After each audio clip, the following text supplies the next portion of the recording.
Welcome back, friend. Medical show and tell.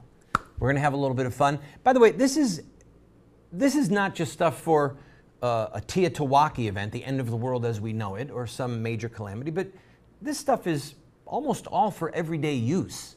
All right? This is just wisdom because you don't know what life is going to throw at you. So I have a friend who is here in the studio who brought all of this, and we're going to go through it and discuss what it would be. But again, the reason to have this on hand, well, I live near a drugstore. Well, what if your drugstore isn't open? What if you've got to hunker down for 2 or 3 weeks in your house while things calm down outside? You want this here. And of all of the B's that you could spend money on, there's not $1,000 worth of stuff here. There's not even $500 worth of stuff here.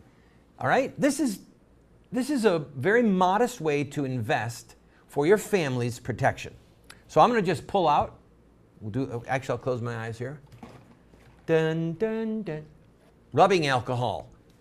If you have a wound, a flesh wound, even if it's somewhat deep, you need to clean it out. As I said in the last segment, a cut can be a death sentence if it gets infected. By the way, everything that we're talking to you about today, I want to show you this really quick. We are not selling any of this stuff. We learn these things from books like When There Is No Dentist, Where There Is No Doctor, a village healthcare handbook. The Survival Medicine Handbook, written by a doctor, an MD, and a nurse. And of course, the Encyclopedia of Country Living. I encourage you, go online. You can go to doomandbloom.net. You can go to survivalblog.com. You can get these books, and you can bone up on what's in them for your own sake, for your safety's sake, so that you're not caught unaware. If in one of the book titles says, When Help Is Not on the Way. All right? We've all become so accustomed to dialing 911 and someone showing up. There could come a time in some of our communities, some of our cities, even out in the country, where help just isn't on the way. And it would sure be nice if you had this stuff. All right, let's see. Acid controller. If your diet becomes really funky because of what you're having to eat to stay alive, you might have some acid problems that are causing pain. Have some acid controller. Quick clot. Stops bleeding fast. Like I told you, when a little boy recently got a really deep cut, somebody knew exactly what to do, putting pressure on it. But then when we got the little kid home, we had to stop the bleeding. We had to have a butterfly bandage put on it. Aspirin, really simple. Good for the heart, helps pain. Aspirin, by the way, is one of the greatest medical discoveries in the last 150 years. Thank God it wasn't discovered today. It'd be $30 a bottle instead of 99 cents. Band-Aids. Get the fabric kind, all right? Flexible fabric. Make sure you have a good supply of Band-Aids. Oh, there's one. Again, if your diet is causing you difficulty, anti-diarrheal. You'll want that. You need the one also that's if you're constipated, okay?